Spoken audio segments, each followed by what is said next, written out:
Greetings, everyone. Welcome to the Healing Me First podcast, stories of breakthroughs, transformation, and healing. I'm your host, Chef Bee, and I'm super excited to share with you my beautiful friend, Tamara Akua Hunter. Tamara, what's up, girl? Hey, lady. How are you? I'm doing great. I'm always great when I'm around you. You know, it's Girl. gonna be some shenanigans. Oh, look, but y'all, look, let me just say this, and she know it too. Because all my friends are popping. They're all beautiful, they all fly. And what's interesting is when I reflect back, Tamara, I think about just how long we've known each other. Like we've known each other now for over 30 years, y'all. Yeah, We saying our age, we saying how old we is, right? which is a blessing. Which is a blessing because we out here in these streets looking good, looking right? Look, But over 30 years, can you believe that? And what I not think many people about, can say that. I can't say it. And one of the things that is really exciting is to think about just the kind of people that I went to college with, because that's actually where Tamara and I met. We met at the AUC, Atlanta University Center. I was at SPUM and she was at Clark Atlanta. And I was just thinking about just how the folks that we went to school with, everyone was really like the black sheep or the maverick in their circle. Mm-hmm. And they were stepping out on faith. Many of us left home for the first time. These are the people I'm rolling with. That's what I'm Yeah, talking about. People we yeah. rolling with. Mm-hmm. Out on faith, leaving home for the first time. And we really just wanted to just do something a little bit different than what our parents were doing, you know? And now all these years later to just really see how we've blossomed and the work that we're doing in our communities and how passionate we are, how African centered we are. We just about our people, man, just like really giving folks the opportunity to get the healing from Yeah. us. So it's like, I just want y'all to meet this amazing woman. She's a healer, she's a spiritual woman, she's a therapist, and just to see her journey, just my sister, yo, one of my girls. I'm just proud of her. So Tamara Thank Akua you. Hunter, just blindness. So tell the people a little bit about you, girl, the viewers, the listeners. Who is All Tamara right. Akua Hunter? Well, Tamara Akua Hunter hails from Queens, New York. I came down to Atlanta at 17 years old to attend Clark Atlanta University, which is wild when I think about it. Like 17, I'm 800 plus miles away from my home, right? But it was oh gosh, such a blessing and beautiful experience to have to lean on sister friends, right? That you did not grow up with, that you had to just trust in your heart that they gonna have your back because they did. And it just, yeah, I mean, I grew up in a household with sisters. However, coming to school and forming those bonds with my sisters in my dorm and then my sisters from Spelman, and it just really taught me what sisterhood means. Um, we had $2, if we had $5, then you had 250 and I had 250 and we was eating at Steagles and we was going to eat. Like it was that type of sharing and giving that I experienced from my sisters that freshman year that really changed my life. That here are some people who don't even know me, just met me, but they're just willing to open their heart, and it allowed me to trust in ways that I didn't know that I wasn't trusting. Coming from New York, you're always on this level, always on the go, and it softened me and allowed me to have a soft place to land. And so I think that was really my first real realization of how powerful sisterhood could be.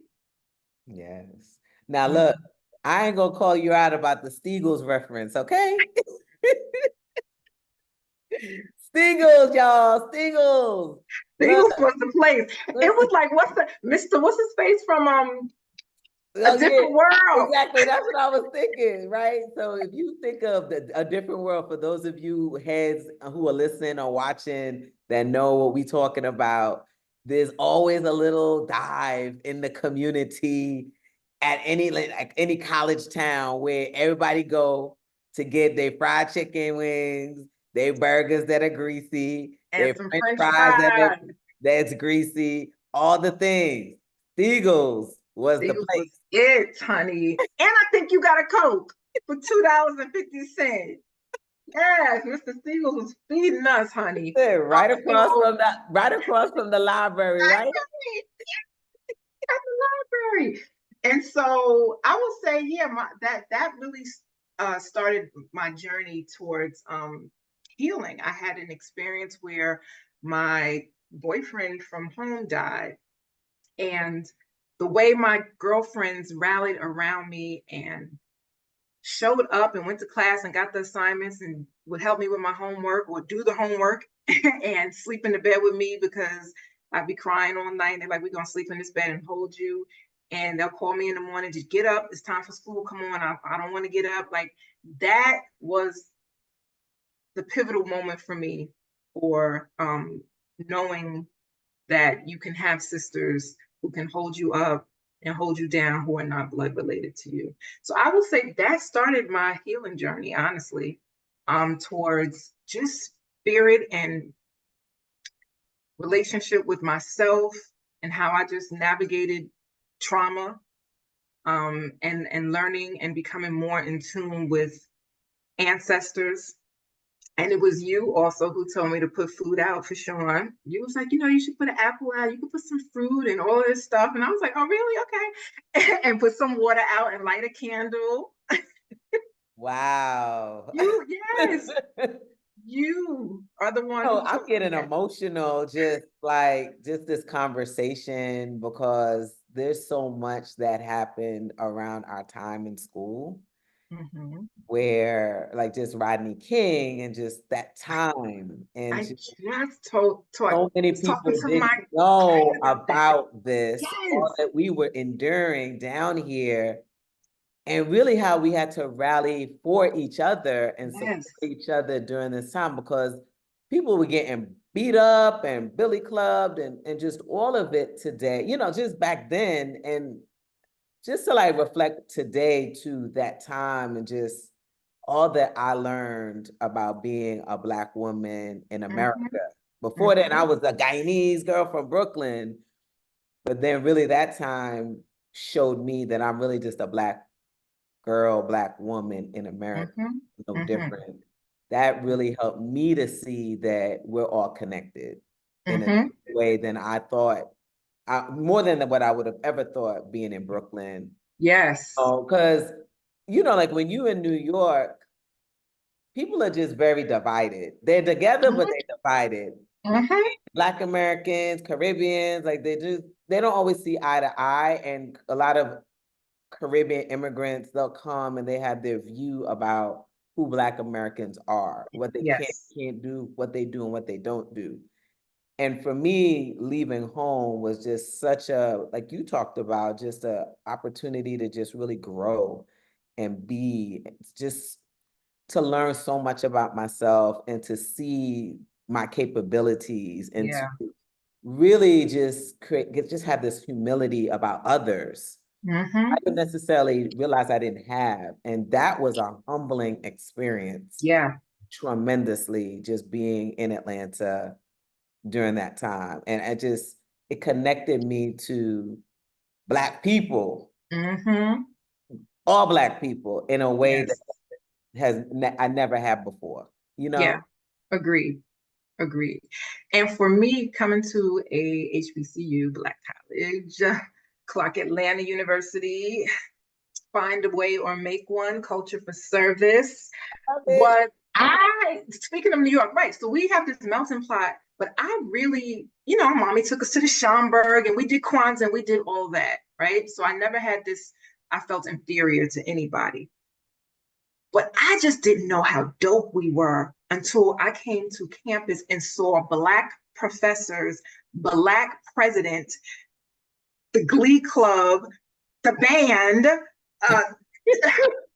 the basketball, the football. Like I was like, oh my God. Now we're from New York, so I've seen some talented people, but Yes, it was something about this Southern talent. It was yes. just different. It was on another level. Like it never really occurred to me that I could be more than what I was coming to school for, which was really wasn't teaching. It was psychology, but my mother made me teach, which turned out to be great. But like I could actually be a principal. I can, and I had a Black principal in junior high school, but a female principal. But it was something about the energy of the AUC. I'm like, yo, we are so fly and we are Ah, running stuff. Like running. that was such a confidence booster for me. I just, my world was open, my imagination. I could dream bigger than I ever could before. I never ever thought about just getting a job and working for some, like that's all I thought life was. Like I didn't really know that you had exchange programs and you can go live overseas for half a year and study. Like what? I didn't even know that existed. Wow. Yeah, it's just, thank you for that. I needed to reminisce and remember how wonderful my college years were, because literally I met folks like you and some other dope folks who I'm still friends with today, and I'm just forever grateful for all of it. Mm-hmm. Girl, look, let's jump in. Let's jump in. So tell the folks a little bit about what you do now. Like, tell them about the work that you're doing as a Okay. therapist. Yeah. Yes. So I am a reproductive and perinatal mental health therapist, which means I work with women and birthing people, and I do work with men as well who are experiencing fertility challenges, infertility, whether it be male factor infertility or female factor infertility, trying to conceive, supporting them through that journey. I do intensive parent assessments when you go through reproductive assisted technology, IVF, when you go through IVF or IUI or donor egg, donor sperm, so many ways to build in your family.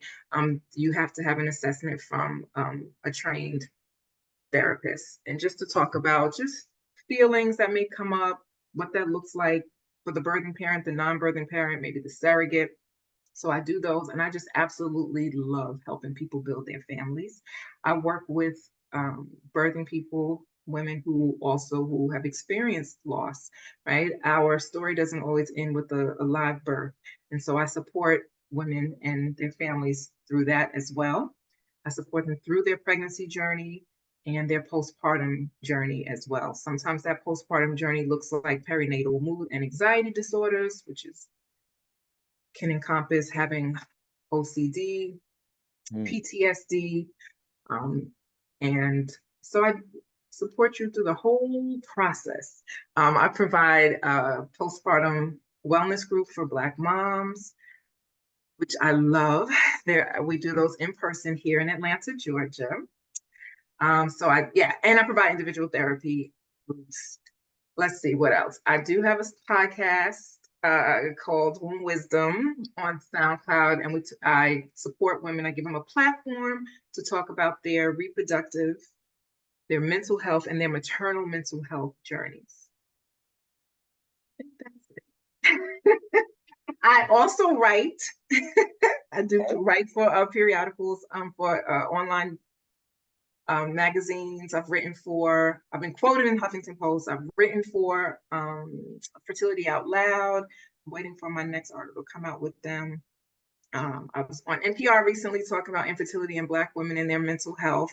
So I love speaking about these topics. I can talk about this all day long. I am also a survivor of infertility, pregnancy loss, and perinatal mood and anxiety disorders. So it's something that is very personal for me, to spread the word about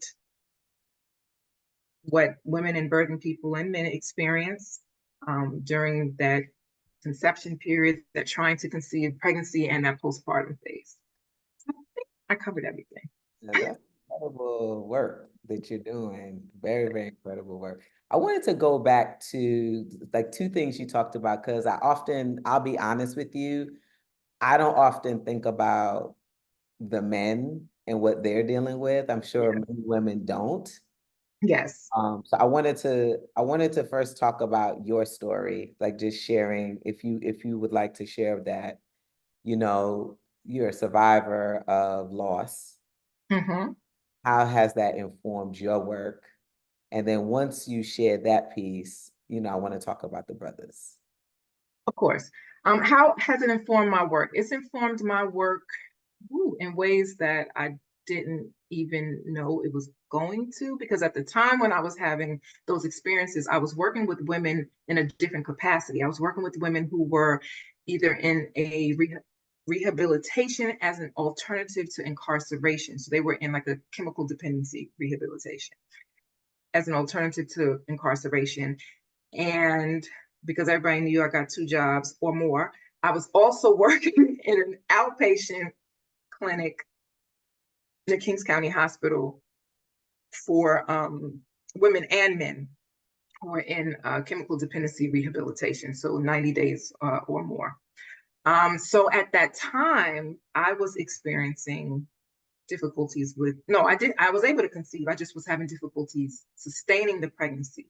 So having those experiences, working with women who were in some way um, experiencing loss, whether some of them did have like SIDS experience where their child died maybe a couple weeks after birth, or loss in the sense of their child is physically here but not with them because their child is now in the system, right, due to their addiction.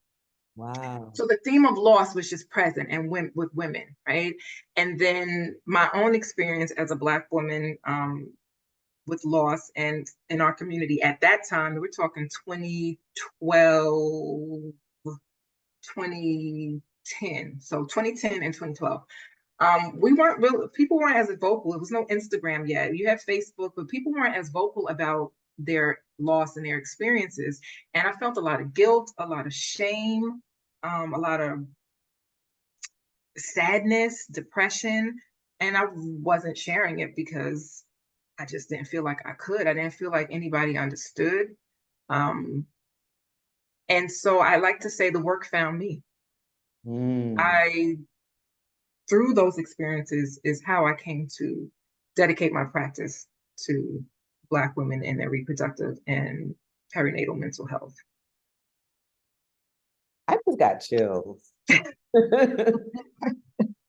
Oh my gosh. And it's like, I think just having this conversation just focuses the attention on all of the work that you're doing. And I guess there's certain losses I hadn't even considered, like your child is here, like you said. When you said that, I was like, what you mean?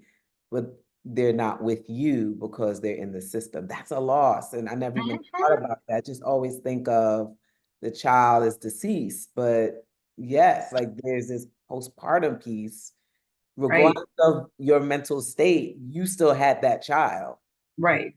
You still had that child, and there is some kind of connection, whether you're conscious of it or not conscious of it, Mhm. and it Mhm. impacts you, right? So, Yes, absolutely. Yes, yes. And so, yeah. And so then after those losses and continuing to try to conceive with,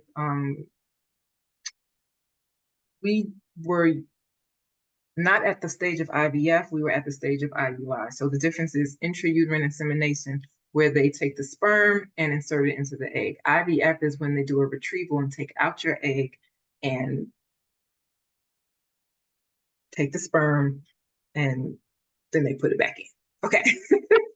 For conception. So, and it's a lonely process. You don't want to share with people because people don't get it. You're embarrassed that you aren't able to carry or sustain a pregnancy because in your mind and what the society tells you is that's what you were put on this earth to do. And if you can't bear a child, then it's like, well, what's my worth? Like all of these social constructs, and then also those self-imposed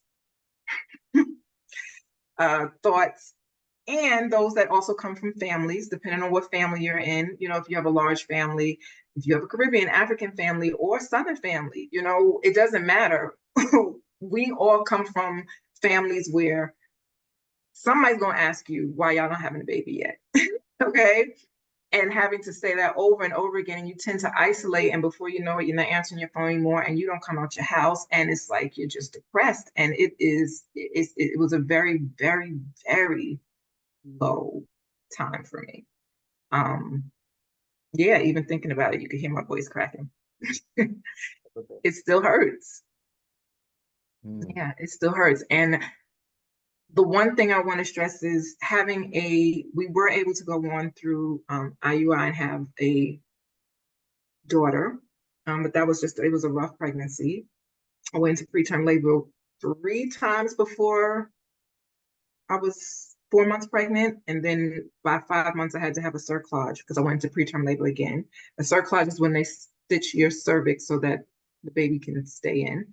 All type of medications, injecting myself twice a day to keep my blood thin. I had thrombophilia, and then also pills to stop contractions. It was just not a pleasant experience. And that's trauma again to the body.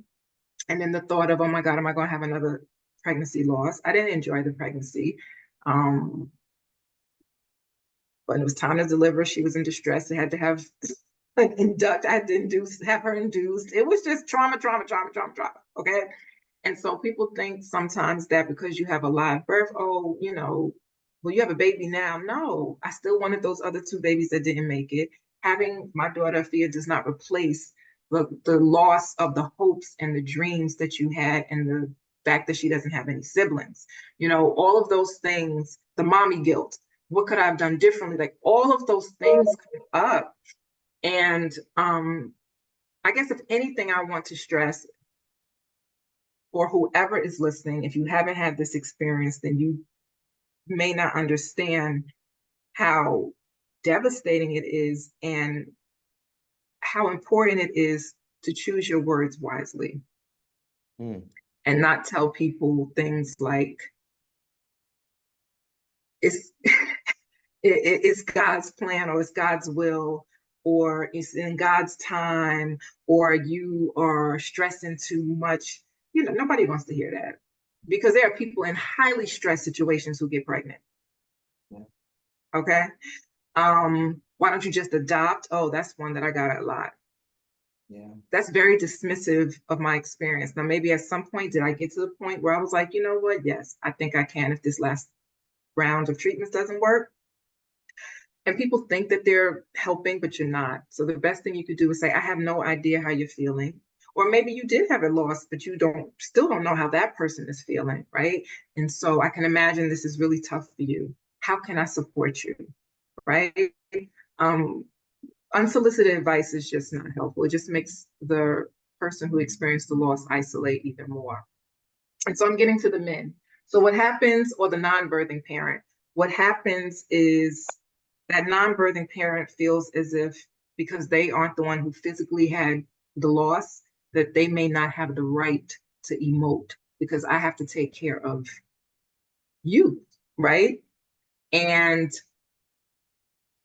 I didn't physically feel this, so I don't have the right to be as upset or devastated or sad or depressed as you do. But you do, because bonding and attachment happens even before conception. The fact that you want to conceive and you're willing this spirit to you, that is bonding and attachment. So, yes, fathers, we don't talk about it enough. I did a talk with Healthy Baby, Healthy Fathers. There, Fathers Coalition. They have Fathers Talk Tuesdays, and we talked about how fathers can support their spouses or their partners through adversity. But what I also stressed was fathers need support too. So if there's a family who's had a loss, usually, and what happened in my case is like, oh, how's Tammy doing? If my husband answers the phone, right? Not how are you doing? How's she doing? It's like straight to the birthing person. And nobody really asks them how they're doing. It's true. And they need to be held as well, which is why I love doulas.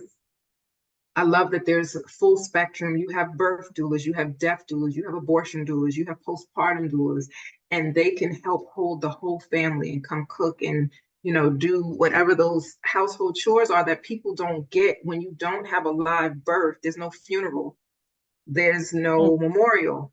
Yes. So there's no outward ritual for people to really understand and see you grieving. And then you expect it to go back to work because you only get 3 days bereavement, if Wow. that much. Really? That's You it? only get 3 days bereavement when you have a death in your family. Yes, when you have a next of kin. I don't even know if they even considered a bereavement for me. I just took off Right, right. because there was no, it wasn't bereavement. I just took off. And I remember my sister was like, "Well, gosh, she's out for a long time. Why is she so, what do you mean? Well, what do you mean? Why am I out for a long time? Because I've Yeah, had a death. And yeah. I'm not just bouncing back and coming to do your work for you at your job. I'm not doing that because I'm going to take care of myself. And a lot of people don't have the luxury of taking care of themselves. They have to go back to work because you don't have the time. Mhm. Your body is still healing. You still have postpartum depression and anxiety when you don't have a live birth. Right. I just think about all of it, like just how more traumatic it is. I'm not trying to, pick and choose the trauma and Mm-hmm. love trauma. But just imagine to, like you said, to have some level of of pregnancy, whether it's full term, trimester, dimester, semester, whatever, and then the baby doesn't come. Your body has changed. Right. The baby's not here. You gotta wrestle with that. You're feeling guilt. You like, what could I have done different? All the things, and then you gotta go back to work. Like, Right. And you're still, your breasts are still engorged. They're hurt. yes, yes, yes, all of it. Your body is still reacting, which was in my case. I had a miscarriage, but I didn't bleed, so I didn't have a miscarriage. Baby stopped growing. So I'm still producing hormones. I'm still nauseous. I'm still all that thinking this baby is still alive, right? Right. So now I gotta wait to have this DNC, but I'm still having all the symptoms of pregnancy. Like the mental Yeah. toll and trauma, like it is wild. It's just a wild ride. And so Um, you know, men experience that too. They have the perinatal mood and anxiety disorders. 1 in 7 men experience it. And do they experience it without a live birth? Absolutely. Absolutely. So I want to go back to something that you said, because that's incredibly intense. And Mhm. I know that you said that the work has chosen you, Mhm. work that you have done, that you're doing now. So could you talk a little bit about how the personal experience that you've had of loss and then serving people who have had loss? How has that helped you at all on your healing journey, in regards to just how you've processed all that you've gone through, and does it inform, and how does it, not even it does it inform, how does it inform how you work with your patients or your clients? Yes. Absolutely.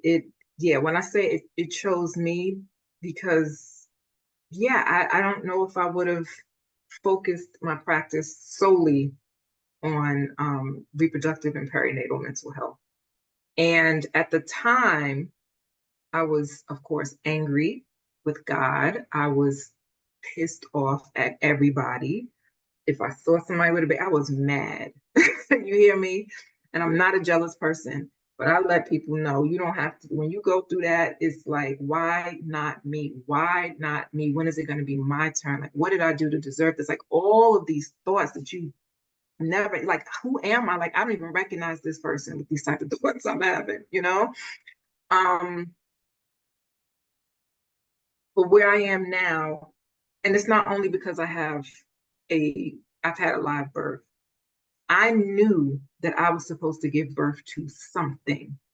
And when I got to that place of understanding that those experiences were helping me get to the next step, the next place that I was supposed to be, I didn't know where that was. At that point, we didn't conceive yet. I just knew finally that I was enough, that Mm. I was enough, that I wasn't responsible for anybody's lineage, not mine, not my husband's. That was not my responsibility. The only responsibility I had was to come to this earth and do what my spirit, the work my spirit came to do. Mm. Now, when I got to that realization, I decided that I am open to adoption. And if my husband was not, then maybe we were going to separate and I would just be a career single mom by choice. But I was okay with that because I released whatever that was holding on to that wasn't mine. That Right. was a lie that I wasn't a woman because I could not sustain a pregnancy. Mm-hmm. But I knew that I was supposed to birth something. That maternal instinct of mothering, not necessarily meaning a baby or a child. I just knew I was supposed to mother something, whether it was a project, something. And that is when I realized this is the work that I want to do. Now, subsequently, I got pregnant a couple months later. However, which was a blessing, but I really didn't believe that it was going to work. It wasn't. I just said the insurance had one more round. My husband's like, just let's try it, let's go for it. And I just figured it wasn't going to work. I was going to lose that pregnancy, and then I can move on with getting a PhD or whatever those career goals were. I really was not hopeful. And so, how does it influence my work with my clients? I get it. I get it on a soul spiritual level Mm. that sometimes we don't even have to speak. I can just hold space for you and we can share that silence because I get it and I'm speaking to your spirit and your spirit is speaking to my spirit in that place of hopelessness. And so there were other people who was like, well, can I pray for you? Can I be hopeful for you? I'm like, yeah, I don't know why it's not going to work. Like Mm. when I tell you I was not, and I'm not a negative person, but after being poked and prodded all them times, it changes you. And so it informs my work in a way of understanding that hopelessness, that helplessness, and not trying to change that for them, just holding space for them, meeting them exactly where they are, because there were so many different levels and phases that I went through. And I wasn't listening to anybody who told me, oh, it's going to work. I never believed it. So all that think positive, you're going to get what no, that doesn't mean, that's not, I mean, I believe in thinking positive, but I did not think positive at all. Not at all. But So, can I say this? Let me interject. You know how ancestors are. mm-hmm, You had this full release mm-hmm, of everything, and that's mm-hmm. when you got what you wanted. Yeah, Realize that. yeah, So when you were yeah. like, you know what, I'm not responsible for the lineage. No one else is. I'm just responsible to do what my spirit is here to do. I'm not worrying about these other things. It's like that's the surrendering, really. Yeah. And that's when you got your baby. That's when you got your Who baby. am I without this story? This story that I'm telling myself that I'm not worthy, I'm not good enough. I made poor choices in the past. Maybe had I not dated such and such, dated too long, I wouldn't have been 38 and having low ovarian reserve. Like all of that, it's like none of that is true. In that moment right now, none of it. What's about to happen tomorrow, we don't know. The past already gone. All that's real is in this moment right now, and I had to really realize I was years going by. I wasn't doing it. I wasn't going out. I wasn't traveling. I was just laser focused and obsessed on getting pregnant. That's not living. And so work that I do is helping women and their families and their partners throughout. We're in survival mode, right? This whole trying to conceive, right? At some point, you may reach your threshold. Everybody knows when it is. I met mine. I was like, I'm done after that last one. It's like, it doesn't work. I'm done. Some people can do multiple rounds of IVF and they try for years. That's fine. He has to know what their threshold is. But I knew that that was me. And now I had to ask myself, going to thrive in life and survive. And been living. You have not been enjoying life. And I knew that my business was it. Yeah. Started, just started, I started being, and then people will be like, oh, I have a friend who went through that. Oh, can she call you? And it just started like that with me just doing like coaching, not charging anybody. And then I would do a Facebook Live, and it kind of like developed from there. I absolutely was healing myself. Now I did do my healing work. Let's I wasn't in depression and anxiety and OCD and PT. I had it all. I wasn't helping nobody while Right. I was still for the symptoms. Right. I had to take my time and go to therapy and do my spiritual work and also do my therapeutic work. Let it its course as well, because you're in post. That first year is really critical and crucial to like find. I remember I was talking to, she's an esthetician. Afia was 4 months old, and she was so mother. No, she cried for 3 months straight. She not what I thought this was going to be. I didn't know I was going to be depressed. I have anxiety. I didn't know. I said, this is robbed. It's like I went through all to get this baby, and I'm ill. Are you kidding me, God? Like really? Like when am I going to get to enjoy this? And she was like, oh my God, I'm so because I didn't enjoy. She was on her second pregnancy. I didn't enjoy my that first. She was like the first person I ever heard to be thinking it. Yeah. They're thinking it, but they're not saying it. Yeah, she was like, thank you so much for telling. So Yeah. I love that. I love that. it's gonna Yeah. be It's beautiful that you have been able to go through this intense thing and really be able to relate to your people, your clients, and hold mm-hmm. space for them. I think that that's so dope. So let me Mm-hmm. ask you this, like with all that's happened, all that you do, what do you think is one of the biggest things that you've done so far on your healing journey? Just in the work of healing, what's one of the biggest things that you've done on that journey? Well, therapy.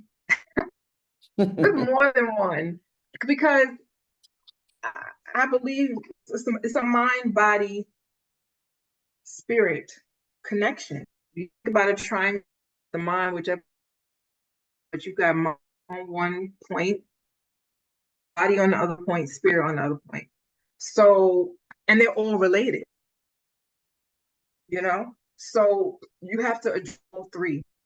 And this very, you do one activity to address all three. Yeah. However, you have to address all three. And so for me, the mind was twofold. It was therapy and spiritual. It was spiritual work. It was creative. It was dancing again. It was art. It was creating art. I was painting, which I haven't done in a long time. I need to do it again. But I was creating. I was right body. My what is that? My body, spirit. Body was dancing, working at. Well, I don't like to be honest. Yoga. I fell in love with yoga Hmm. way before I even was trying to conceive. That's when we always do from. Well, now it's hot yoga. Yeah, hot Honey, yoga. we was like Uh-huh. addicted to that. Oh my God. So it was something that was ground. I at the time, no, I, one of the pregnancies I wasn't in. I was actually, but I am. There are certain rituals that helped with loss. Certain rituals you do, baths that you do that helps with loss. There were certain medicines I took to help clean and clear out. When I say clean, not like it's dirty, but clean out mucus. You have the mucus in your uterus that after you have your cycle, you dead, but there's still some things. I wasn't always like gung ho about doing the spiritual work. Resentful because it's like, how you do this to me? you know, that mature. I was immature of spirit and how spirit works. God is punishing me. And my friend one day was like, girl, God got this whole big earth to run. Do you really think he got time to be mad at you because of whatever you did back in junior high school or high school when you snuck that boy in your house? Like, stop it. I love that. Yeah, she was like, girl, I just like listen to yourself. Okay. No. She said, Sometimes stop just it. You got this like big that old earth to punishment run. though. How would you say? You got this big old earth to run. I love that. Yeah. Yeah. She's like, come on, you see all this stuff that's going on. He got time to stop and be punishing you? Like, girl, please. I was like, damn. Yeah, I But when mean, she said it, it was like, yeah, like, come on. I yeah. need you to stop. Like, bring this back. Things happen. And there's not always an explanation for pregnancy loss. Some people have unexplained infertility, right? I did get the answers that I was looking for eventually, from going to a reproductive endocrinologist. I learned that I had thrombophilia. And then of course I had fibroids, endometriosis, cysts. Like I didn't know I had any of those Wow, things. And wow. so I had to have surgeries. Like, so it felt like every time I got close, it was like, no, not Yeah. yet. I felt like it was like playing with me. But all of that led up to the, the outcome that I wanted. However, it just, like you said, humility humbles you in a way that, I thought I was humble. Empathy, really giving people grace because you don't know what people are dealing with, you know? Um, Trust, like faith. I remember my aunt, I called her one day and I was like, my father had died in 2009. I think I had the first miscarriage in 2011.